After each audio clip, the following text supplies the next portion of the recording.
আসসালামু আলাইকুম। আশা করি সবাই ভালো আছো। আজকে যে বিষয়টা নিয়ে আলোচনা করব সেটা হচ্ছে আমাদের অধ্যায় 11 জৈব প্রযুক্তি নিয়ে। তো এই চ্যাপ্টারের মূলত আমরা সবই পড়ছি আগে, কিন্তু তারপরও এখন যেহেতু রিভাইজ চলছে, তাই এইটা দেওয়ার মানে হচ্ছে যে তোমরা চ্যাপ্টারটাকে একটা ধারণার মধ্যে আবার একটু রিভাইজ করতে পারবা যে হ্যাঁ এটা এটা এটা এটা। তো জৈব প্রযুক্তির মধ্যে আমি কিছু জ্ঞানমূলক আর অনুধাবন দিয়েছি। তো জ্ঞানমূলকের মধ্যে কতগুলো রয়েছে দেখো, 11টা, বেশি না। আর অনুধাবনও মাত্র 7টা। তো জ্ঞানমূলকে আছে জৈব প্রযুক্তি কাকে বলে, টিস্যু কালচার কি, প্রোপাগেশন, টোটিপটেন্সি, ক্লোন প্রযুক্তি, এক্সপ্ল্যান্ট কি, প্লাজমিড ডিএনএ কি, জিএমও কি, ইনসুলিন কি, ইন্টারফেরন কি, জিনোম সিকোয়েন্সিং কি। তো আরও কিছু জ্ঞানমূলক আছে যেগুলো আমরা সিকিউ পড়ার সময় যখন সিকিউ নিয়ে আলোচনা করব, এর মধ্যে যদি কিছু জ্ঞানমূলক চলে আসে তাহলে সেগুলো নিয়ে আমি আলোচনা করে দিব।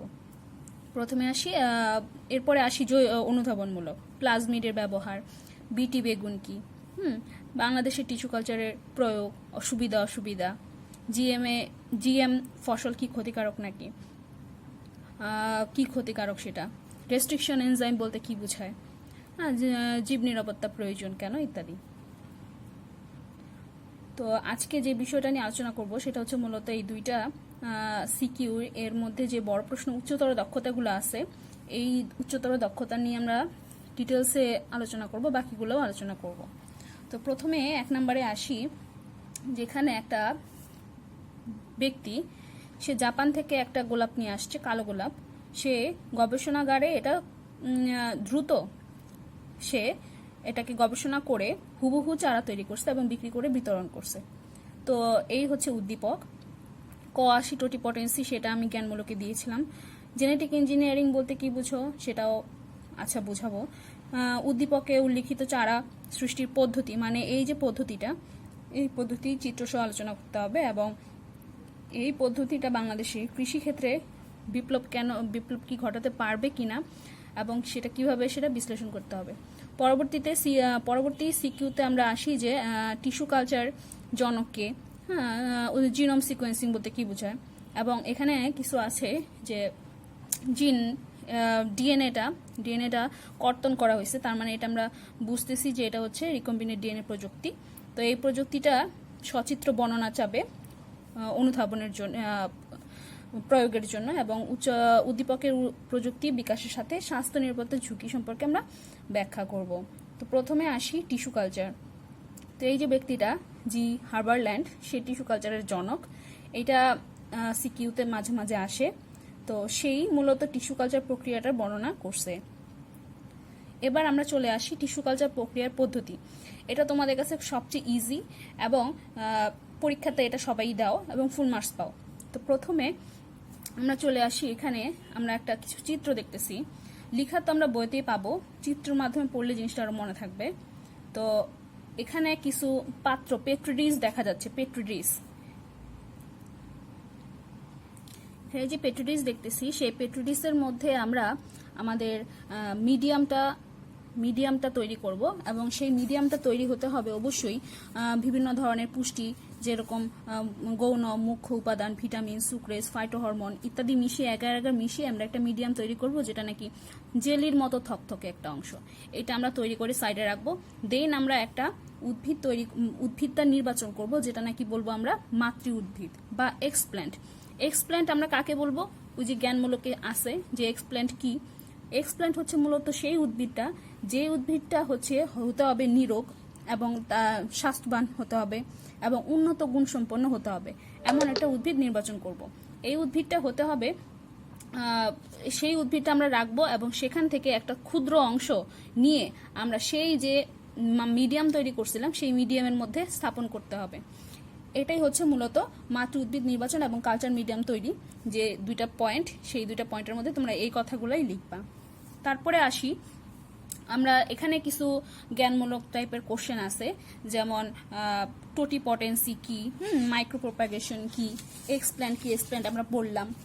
বলি এবার প্রথমে টোটিপটেন্সি হচ্ছে বিজ্ঞানী মর্গান, সে আমেরিকার বিজ্ঞানী, সে একটা সংজ্ঞা দিছে যে উদ্ভিদের যে ক্ষুদ্র অংশ থেকে যে একটা নতুন উদ্ভিদ তৈরি করে এই যে ক্ষমতা, এই যে এই উদ্ভিদটার ক্ষমতাকে বলা হয় টোটিপটেন্সি। আর এই ক্ষুদ্র অংশ যে ব্যবহার করা হয় সেজন্য এটাকে বলা হয় মাইক্রোপ্রোপাগেশন। আবার এই যে টোটাল প্রক্রিয়াটা, টিস্যু কালচার টোটাল প্রক্রিয়াটা একটা কাঁচ পাত্রের মাধ্যমে গবেষণাগারে হয় বিধায় এই প্রক্রিয়াটাকে বলা হয় তোমার হচ্ছে ইনভিট্রো কালচার বলা হয়। এরপরে চলে আসি, আমরা মিডিয়ামে স্থাপন করলাম। মিডিয়ামে স্থাপন করার পর এখন যেহেতু মিডিয়ামটা প্রচুর পরিমাণে পুষ্টি সমৃদ্ধ, তো এখানে যে কোনো মুহূর্তে জীবাণু, ব্যাকটেরিয়া এরা গ্রো করতে পারে। তাই এটাকে আমাদের জীবাণুমুক্ত করাটা অবশ্যই ইম্পর্ট্যান্ট একটা কাজ। তো এই যে মেশিনটা দেখতেছো, এটা হচ্ছে তোমার অটোক্লেভ মেশিন। তো এই মেশিনের মধ্যে সেই মিডিয়ামটাকে নিয়ে আমরা এখানে রাখবো। সেই সাথে এখানে আমরা হাত, তারপর হচ্ছে নিডল, টেস্ট টিউব, পেট্রোডিশ সবই কিন্তু আমরা এর আগে জীবাণুমুক্ত করে নিব। তো অটোক্লেভ মেশিনে এটা জাস্ট একটা ওভেনের মতো, আমরা যে ওভেন ইউজ করি সেটার মতো। এখানে তোমার তাপমাত্রা নির্দিষ্ট, একটা টেম্পারেচার 121 ডিগ্রি সেলসিয়াস। তারপর আমরা চাপ দিব হচ্ছে 15 বায়ুর চাপ, হ্যাঁ, আর একটা টাইম ধরে দিব 20 মিনিট। এটা যদি আমি অন করে দিই তাহলে সেই ওই টাইম, ওই টেম্পারেচার এবং ওই চাপে এটা জীবাণুমুক্ত হবে। এবং সেই সাথে সাথে এটা সমস্ত ওই যে এক্সপ্ল্যান্ট সহ মিডিয়ামটাকে আমাদের জীবাণুমুক্ত করে দিবে। তো এই মেশিনটার নাম হচ্ছে অটোক্লেভ মেশিন। তাপমাত্রা এবং বায়ুর চাপ এবং সময়, এই জিনিসটাগুলো তোমার খেয়াল রাখতে হবে।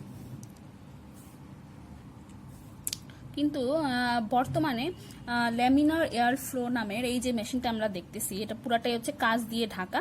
এবং দেখতেছো এখানে একজন এর ভিতরে তোমার এই যে পেট্রিস বলো, মিডিয়াম সহ এখানে সম্পূর্ণটা জীবাণুমুক্ত করে। এখানে এটা একটা জীবাণুমুক্ত যন্ত্র, হ্যাঁ, এখানে জীবাণুমুক্ত করা হয় যাতে কাঁচ পাত্রে কোনো জীবাণু প্রবেশ করতে না পারে।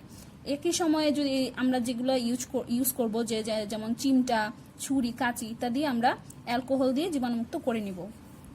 এরপর আসি যে ক্যালাসটা তৈরি হবে, আমরা যেই মিডিয়ামটা তৈরি করছিলাম সেই মিডিয়ামের উপরে দেখবো আমরা কিছুদিন পর প্রচুর পরিমাণে সেই মিডিয়ামটাকে আমরা একটা নির্দিষ্ট স্থানে রেখে দিব এবং একটা তাপমাত্রা নির্দিষ্ট কক্ষে, আলো থাকবে সেখানে নির্দিষ্ট, আর্দ্রতা থাকবে নির্দিষ্ট, এবং সেই নির্দিষ্ট স্থানে কয়েকদিন পর সেখানে এই টিস্যুগুলো, এই যে একটা টিস্যু, একটা কোষ, এই একটা কোষটাই বারবার বিভাজিত হতে হতে অনেকগুলা ক্যালাস উৎপন্ন করবে।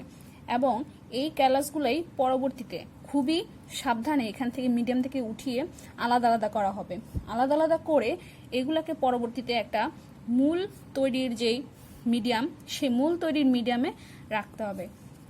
মূল তৈরির মিডিয়ামে রাখার ফলে আমরা দেখব যে কিছুদিন পর সেখান থেকে প্রচুর পরিমাণে মূল গজাইছে। সেই মূল সহ যেই মুকুল সহ যে মূল সহ সম্পূর্ণ উদ্ভিদটা, সেটাকে আমরা পরবর্তীতে আলাদা আবার মিডিয়ামে রাখবো। এবং সেখান থেকে গাছটা একটু বড় হলে আমরা এটাকে ছোট ছোট ব্যাগে করে সেটা ল্যাবে খুব সুন্দর করে রেখে দিব।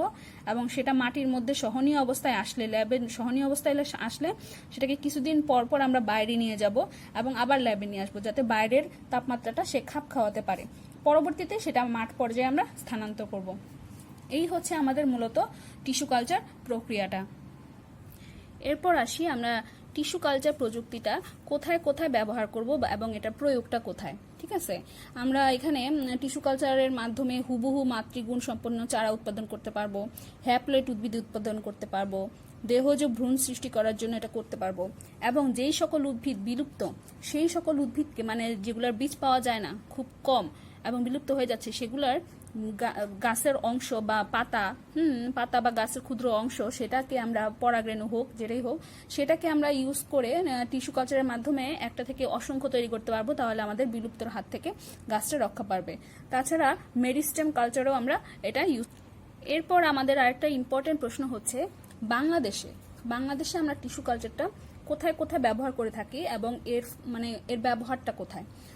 বাংলাদেশে আমরা অনেক জায়গায় ব্যবহার করতে, যেমন অর্কিড সচরাচর বাংলাদেশে হয় না, এগুলা মূলত বিদেশি। যারা দেশি বিদেশি, বাংলাদেশ দেশিটাও আছে, এগুলো অর্কিডের গাছ দেখবা বহু মূল্যবান। হ্যাঁ, এগুলার অর্কিডের গাছ থেকে খুব সহজে আমরা টিস্যু কালচারের মাধ্যমে একটা টিস্যু থেকে, মানে একটা কোষ থেকে অসংখ্য খুব কম সময়ে ল্যাবরেটরিতে আমরা অর্কিডের চারা উৎপাদন করতে পারি। তাছাড়া ফুল শোভাবর্ধন গাছের চারা সৃষ্টি করতে পারি, কাঠ উৎপাদনকারী গাছের চারা সৃষ্টি করতে পারি, ফল উৎপাদনকারী গাছের চারা সৃষ্টি করতে পারি। তাছাড়া রোগ প্রতিরোধ ক্ষমতা যেগুলো আমাদের সবচেয়ে বেশি দরকার, যেমন ধান গাছ, তারপর হচ্ছে কৃষকরা যে সবজি ফসল চাষ করে, এগুলো আমরা রোগমুক্ত যেই উদ্ভিদ প্রজাতিগুলো সেগুলো আমরা খুব সহজেই চাষ করতে পারবো। তো এই প্রশ্নটা খেয়াল রাখবা, বাংলাদেশে টিস্যু কালচার প্রযুক্তির প্রয়োগ খুবই ইম্পর্টেন্ট। পরবর্তীতে আসি টিস্যু কালচারের সুবিধা অসুবিধা। সুবিধা কি প্রথমে আগে আমি বলি। সুবিধা হচ্ছে খুবই অল্প সময়ের মধ্যে, কম সময়ের মধ্যে অল্প জায়গাতে গবেষণাগারে আমরা অনেক চারা উৎপাদন করতে পারি এবং রোগ প্রতিরোধক্ষম জাতের চারা আমরা উৎপাদন করতে পারি, অতি স্বল্প মূল্যে বাণিজ্যিকভাবে চারা উৎপাদন করতে পারি, ইত্যাদি ইত্যাদি ইত্যাদি। এরপরে আসি টিস্যু কালচারের যে অসুবিধা। তো মেইন অসুবিধা হচ্ছে আমাদের সাবধানতা আর জীবাণুমুক্তকরণটাই হচ্ছে মেইন বিষয়। তো এখানে মূল্যবান যে যন্ত্রপাতি, এগুলোর খুবই দামি দামি যন্ত্রপাতি লাগবে। তাছাড়া গবেষণাগারে যে কোনো সময় জীবাণু দ্বারা আক্রান্ত হতে পারে, এই ব্যাপারে আমাদের সতর্ক থাকতে হবে। তাছাড়া প্রজননগত সমস্যার কারণে ফল দেরিতে আসতে পারে। অর্থনৈতিক আমরা বিরাট ক্ষতির সম্মুখীন হতে পারি। টিস্যু কালচারে ফলে উৎপন্ন চারা ক্ষুদ্রাকৃত হওয়ায় পরিবহনে অসুবিধা হয়। এই সকল বিষয়ের হচ্ছে আমাদের টিস্যু কালচারের মধ্যে এই অসুবিধা সমূহ। যদি আসে এই প্রশ্নগুলো একবার রিডিং পড়লে বানাই লেখা যাবে। পরবর্তীতে আসি, মাঝে মাঝে প্রশ্নটা আসে যে প্লাজমিড ভেক্টর বলতে কি বোঝায়। তো এখান থেকে সংজ্ঞাটা দিবা, ব্যাকটেরিয়া কোষে অবস্থিত ব্যাকটেরিয়ার নিজস্ব ডিএনএ ছাড়া যে চক্রাকার দ্বিসূত্রক স্বপ্রজননশীল যে আরও যে একটা যে ডিএনএ অণু বিদ্যমান তাকেই বলা হয় প্লাজমিড। এই পর্যন্ত দিলে সংজ্ঞাটা আমাদের এনাফ। ক্রোমোজোম বহির্ভূত বৃত্তাকার ডিএনএ অণুকে প্লাজমিড বলা হয়, সংক্ষেপে আমরা এটাও লিখতে পারি। তবে এটা থেকে এই সংজ্ঞাটাই হচ্ছে ভালো। যেমন এখানে একটা চিত্রের মাধ্যমে দেখানো হচ্ছে, এটা হচ্ছে একটা অ্যাগ্রোব্যাকটেরিয়াম টিউমিফিকেন্সের একটা ছবি। এটা হচ্ছে ব্যাকটেরিয়ার কোষ। তো এর ভিতরে যে এটা ব্যাকটেরিয়ালের নিজস্ব ডিএনএ বা ক্রোমোজোম যেটা, এইটা ছাড়াও দেখো বৃত্তাকার আরেকটা ক্রোমোজোমীয় বস্তু আছে। এই চক্রাকার এই বস্তুটাকেই বলা হয় প্লাজমিড। এখান থেকে আরেকটা জিনিস এমসিকিউতে আসতে পারে। বিজ্ঞানী লাডারবার্গ ইকোলাই ব্যাকটেরিয়ার কোষে সর্বপ্রথম প্লাজমিডের সন্ধান পান। এটা এমসিকিউর জন্য তোমরা পড়ে নিবা। তো এরপরে আমরা চলে আসি আমাদের স্লাইডের পরের প্রশ্নে, যেটা হচ্ছে রিকম্বিনেন্ট ডিএনএ টেকনোলজি। যখনই উদ্দীপকে এই ধরনের কোনো চিত্র থাকবে, যেমন ডিএনএ এরকম ছিল, এর মধ্যে একটা অংশ এরকম লাল বা একটু কাটা, তাহলে আমরা বুঝবো যে সেই প্রশ্নটাই হচ্ছে রিকম্বিনেন্ট ডিএনএ টেকনোলজি। তো এই টেকনোলজির এই যে ছবিটা, এই ছবিটা মনে থাকলেই মূলত আমাদের প্রশ্নটা ইজি হয়ে যাবে। এটা তোমরা আগেও পড়ছো, এখন জাস্ট একটু রিভাইজ করে নাও। তো প্রথমে আমাদের যে একটা কাঙ্ক্ষিত ডিএনএ নির্বাচন করতে হবে। এই যে কাঙ্ক্ষিত একটা ব্যাকটেরিয়া, এই ব্যাকটেরিয়া কোষ, এটা হচ্ছে ক্রোমোজোম, এটা হচ্ছে তার প্লাজমিড। আমরা প্লাজমিড ভেক্টর প্লাজমিড পড়ে আসছি। তো এটা যদি প্লাজমিড হয়, সেই এই কাঙ্ক্ষিত ব্যাকটেরিয়াকে আমাদের নির্বাচন করতে হবে এবং কাঙ্ক্ষিত সেই ডিএনএটাকে আমরা আলাদা করে বের করতে হবে। আমি বের করব কিভাবে, সেটা হচ্ছে লাইসিস প্রক্রিয়া করে নিতে হবে। সেটা কি ইউজ করব, সেখানে আমরা ইউজ করব সিজিয়াম ক্লোরাইড বা সুক্রোজ। এই প্রক্রিয়াটাকে, এই যে ডিএনএ অণুটাকে, এটাকে বাইরে বের করে আনবো পৃথক করার জন্য। পরবর্তীতে আমাদের এই ডিএনএটাকে রিকম্বিনেট আমাদের কাঙ্ক্ষিত ডিএনএ যুক্ত করার পর সেটাকে কোথায় প্রবেশ করব, সেই বাহক কোষটাকে নির্বাচন করতে হবে, বাহক নির্বাচন করতে হবে। পরবর্তীতে আমাদের কাঙ্ক্ষিত ডিএনএ কর্তিত অংশ, যেটাকে আমরা কাটবো হচ্ছে রেস্ট্রিকশন এনজাইমের মাধ্যমে। সেই কর্তন এখানেও আমরা কাটবো একইভাবে রেস্ট্রিকশন এনজাইমের মাধ্যমে, এবং এই কর্তিত অংশে আমাদের কাঙ্ক্ষিত এই যে ডিএনএর যে অংশটা, এটা এখানে যুক্ত করে দিব। এবং যুক্ত করব কিসের, দুটো এনজাইমের নাম লাইগেজ এনজাইম। আলাদা আলাদাভাবে জ্ঞানমূলকে আসতে পারে যে হোয়াট ইজ লাইগেজ এনজাইম কাকে বলে বা রেস্ট্রিকশন এনজাইম কাকে বলে। যদি রেস্ট্রিকশন এনজাইম কাকে বলে আসে, লিখবা যে এনজাইমের মাধ্যমে ডিএনএ একটা নির্দিষ্ট অংশ কর্তন করা হয় তাকে রেস্ট্রিকশন এনজাইম বলা হয়। আর যেখানে জোড়া লাগানো হয় সেটা হচ্ছে লাইগেজ এনজাইম। জোড়া লাগানোর পর আমরা কাঙ্ক্ষিত ডিএনএটাকে পেয়ে গেছি, এবং সেই যে আমরা বাহক ডিএনএ বাহক যে আমরা নির্বাচন করে রাখছিলাম, সেই বাহকের মধ্যে প্রবেশ করাই দিব। তো মোটামুটি একটা ব্যাকটেরিয়ার তার নিজস্ব প্লাজমিড ছাড়া অন্য কোনো প্লাজমিডকে সহজে সে গ্রহণ করে না। তার জন্য কিছু পদ্ধতি আছে, যেমন ট্রান্সফার ব্যাকটেরিয়াম, মাইক্রো ইনজেকশন পদ্ধতি। এই ধরনের পদ্ধতির মাধ্যমে আমরা এই কাঙ্ক্ষিত রিকম্বিনেট যে ডিএনএটা, এই রিকম্বিনেট ডিএনএটাকে আমরা সেই বাহক কোষে প্রবেশ করাই দেব। এরপর এটাকে আমি কালচার মিডিয়ামে কালচার করার পর প্রচুর পরিমাণে একই রকমের ব্যাকটেরিয়া, আমাদের কাঙ্ক্ষিত ডিএনএ সহ আমরা ব্যাকটেরিয়ার প্রচুর পরিমাণে কোষ পাবো। এইভাবে উৎপন্ন যে ব্যাকটেরিয়াটা, সেটাকে আমরা ক্লোনিং প্রক্রিয়ায় ব্যাকটেরিয়া ক্লোনিং এর মাধ্যমে উৎপন্ন করব এবং এই যে জৈব প্রযুক্তি ব্যবহারের মাধ্যমে জীবদেহে প্রবেশ করায় এই যে ট্রান্সজেনিক প্রাণী বা উদ্ভিদ সৃষ্টি করতে পারবো আমরা। তো এখানে আমাদের একই রকম ভাবে আরেকটা প্রশ্ন আসে যে মানব ইনসুলিন তৈরির প্রক্রিয়া ব্যাখ্যা করো। তো প্রসেসটা দেখো, চিত্রটাও সেম, আমাদের প্রসেসটাও সেম, শুধুমাত্র কিছু কথা একটু ভিন্ন। যেমন আমাদের ডায়াবেটিস হলে যে ইনসুলিনটা প্রয়োগ করা হয় সেটা কিভাবে তৈরি করা হয়। তো এখানে শুধু একটা কথাই বলবা যে এই যে ইকোলাই থেকে আমরা প্লাজমিডটাকে আলাদা করব এবং এখান থেকে যে ডিএনএটা নিব সেই কোষটা হচ্ছে আমাদের মানুষের অগ্নাশয়। আমাদের মানুষের অগ্নাশয়ের কোষ থেকে যে ডিএনএটা পৃথক করব, দেন ওইখান থেকে যে একটা অংশ কর্তিত করে রেস্ট্রিকশন এনজাইমের মাধ্যমে, এবং ব্যাকটেরিয়ার যে ডিএনএটা সেখান থেকে কর্তিত করে রেস্ট্রিকশন এনজাইমের মাধ্যমে কর্তন করে সেটাকে জোড়া লাগাই দিব কিসের মাধ্যমে, লাইগেজ এনজাইমের মাধ্যমে। পরবর্তীতে এইটাকে আমরা আবার ইকোলাই ব্যাকটেরিয়াম কোষে প্রবেশ করাবো। যখনই ইকোলাই ব্যাকটেরিয়াম কোষে প্রবেশ করাবো তখন সেটার নাম হবে জিএম ইকোলাই, মানে জেনেটিক্যাল মডিফাইড ইকোলাই। এবং এরপর ক্লোনিং এর মাধ্যমে আমরা প্রচুর পরিমাণে ব্যাকটেরিয়া তৈরি করব এবং সেখান থেকে ডিএনএটা নিয়ে মানব দেহে যে ইনসুলিন দেওয়া হয়, পুশ করা হয়, সেই ইনসুলিনটা আমরা তৈরি করব। এরপর আসি, ইনসুলিন তো প্রক্রিয়া পড়লাম, এখন মাঝে মাঝে জ্ঞানমূলকের জন্য আসে যে ইনসুলিন কাকে বলে। এই প্রশ্নটা আমাদের মাইলস্টোন কলেজেও অনেকবার আসছে যে ইনসুলিন কি। তো ইনসুলিন কি এটা এক কথায় লিখতে পারবা যে মানব দেহে, এখান থেকে স্টার্ট করবা, মানুষ সহ সকল স্তন্যপায়ী প্রাণীর অগ্নাশয়ের আইলেটস অব ল্যাঙ্গারহ্যান্স থেকে নিঃসৃত যে বিটা কোষ থেকে নিঃসৃত যে হরমোনটা, সেই হরমোনটাই হচ্ছে ইনসুলিন বলে। তাহলে আমি আবার বলতেছি, মানুষ সহ অন্যান্য স্তন্যপায়ী প্রাণীর অগ্নাশয়ের আইলেটস অব ল্যাঙ্গারহ্যান্স এর বিটা কোষ থেকে নিঃসৃত যে হরমোন, তাকেই মূলত ইনসুলিন বলা হয়। ইনসুলিনের আণবিক সংকেত, এই জিনিসটা এমসিকিউ তো তত বেশি ইম্পর্টেন্ট না, তবে দেখে রাখতে পারো। তবে এখানে সবচেয়ে ইম্পর্টেন্ট কথা হচ্ছে ইনসুলিনের 17 ধরনের মোট 51টি অ্যামাইনো অ্যাসিড থাকে।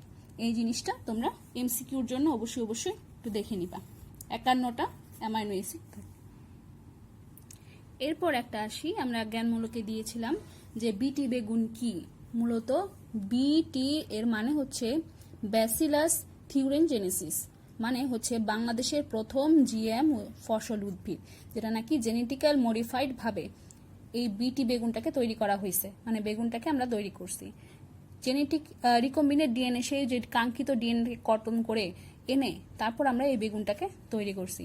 এখানে এই সরকার দেখো 2014 সালে এই বেগুনের 4টি জাতের জন্য অনুমোদন দিয়েছে। তো এই বেগুনটা কি ধরনের বেগুন? এই বেগুনে পোকা আক্রমণ করে না, ফলে বেগুন নষ্ট হয় না, এই বেগুন চাষে পোকানাশক ওষুধ স্প্রে করতে হয় না। দেখো কত আমাদের সুবিধা। তাই এই ওষুধের বিষক্রিয়া, ক্যান্সারের ঝুঁকি কম, যেহেতু এখানে কোনো স্প্রে করা হয় না। উৎপাদন খরচ কম, কিন্তু ফলনও বাড়বে ভালো, কিন্তু কোনো পোকামাকড় অ্যাটাক করবে না। এবং এই পরিবেশ বান্ধব হওয়ায় মাটি এবং পরিবেশের জন্য থাকবে বিষমুক্ত। তাহলে বিটি বেগুন কি? বিটি বেগুন হচ্ছে বাংলাদেশের প্রথম জিএম খাদ্য ফসল, যা আমাদের পোকামাকড় আক্রমণ করে না এবং নষ্ট হয় না এবং স্প্রে করতে হয় না, যার ফলে আমাদের বিষক্রিয়া এবং ক্যান্সারের ঝুঁকি থেকে রক্ষা করে। এই হচ্ছে বিটি বেগুন। এরপর আমরা নেক্সট প্রশ্নে আসি যে জিএমও কি এবং কেন এটা বিশ্বজুড়ে ইউজ করা হয়। মূলত জিএমও এর নাম থেকে বুঝতেছো জেনেটিক্যালি মডিফাইড অর্গানিজম। তাহলে এখানে আমরা সংজ্ঞার মধ্যে দিতে পারি, যদি এখান থেকে দিতে পারবো, যদি কোনো জীবের জেনেটিক পদার্থ বা ডিএনএ, যেটা জেনেটিক পদার্থ যেটা হচ্ছে ডিএনএ, এমনভাবে পরিবর্তন করা হয় যে সেই অবস্থাকে কোনো প্রাকৃতিক পরিবেশে পাওয়া যাবে না। তো তো যেটা বলতেছিলাম যে কখনোই সেটা আমাদের প্রাকৃতিক পরিবেশে পাওয়া যাবে না। সেই ধরনের আবার বলতেছি, যদি কোনো জীবের জেনেটিক পদার্থ বা ডিএনএ এমনভাবে পরিবর্তন করা হয় যে মাটিতে থাকা অবস্থা এটি প্রাকৃতিক পরিবেশে কখনোই পাওয়া যাবে না, সে ধরনের জীবকে জিনগত পরিবর্তিত জীব বা জেনেটিক্যালি মডিফাইড অর্গানিজম জিএমও বলা হয়। ঠিক আছে, দেখো এখানে একটা এমসিকিউ। বর্তমানে আর্জেন্টিনা, ব্রাজিল, কানাডা, ইন্ডিয়া এবং যুক্তরাষ্ট্রের পৃথিবীর 90% জিএম শস্য উৎপাদন করে। এটা এমসিকিউর জন্য তোমরা একটু দেখে নিবা। এরপর আসি আমরা যে প্রশ্নটা, সেটা হচ্ছে জিনোম সিকোয়েন্সিং।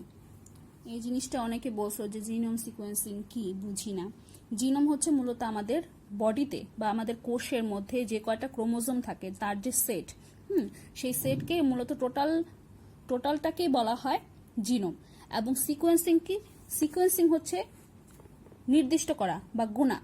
হ্যাঁ, তো দেখো এখানে একটা সংজ্ঞা আছে সংক্ষেপে, একটি জীবকোষে অবস্থিত জিন সমষ্টিকে একত্রে বলা হয় জিনোম।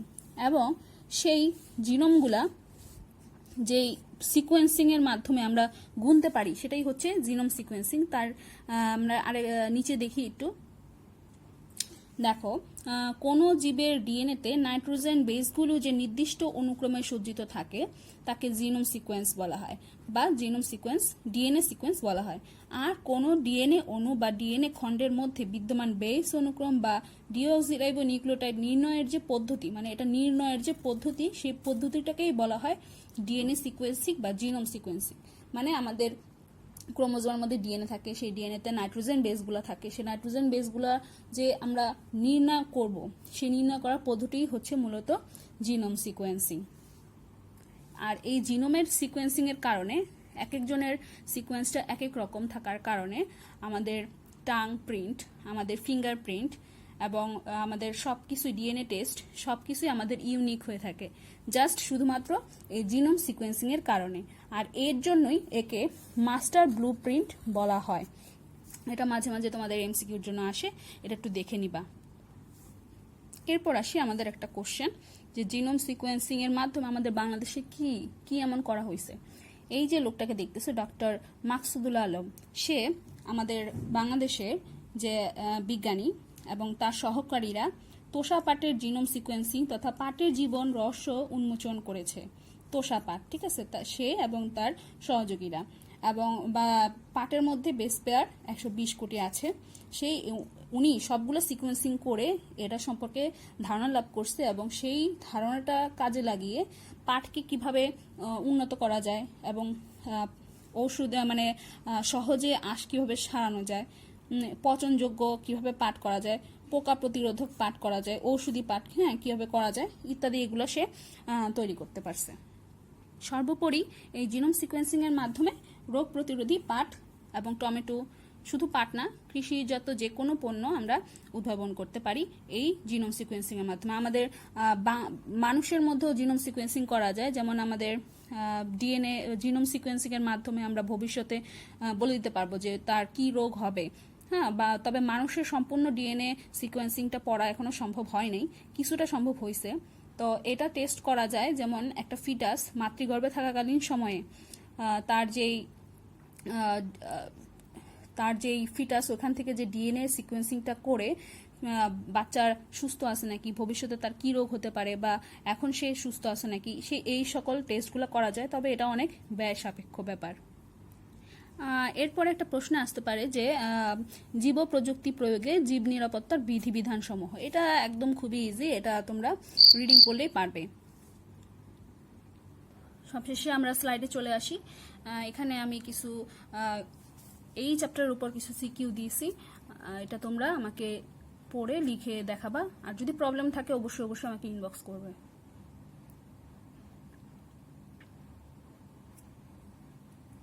এই 3টা সিকিউ, আর প্রথমে দিছিলাম 2টা, মোট হলো 5টা। ঠিক আছে, সবাই ভালো থাকবে এবং বাসায় সুস্থ থাকবে। করোনার টাইমে আমরা সবাই যেন সুস্থ থাকি এই কামনায় শেষ করছি আমি পড়া।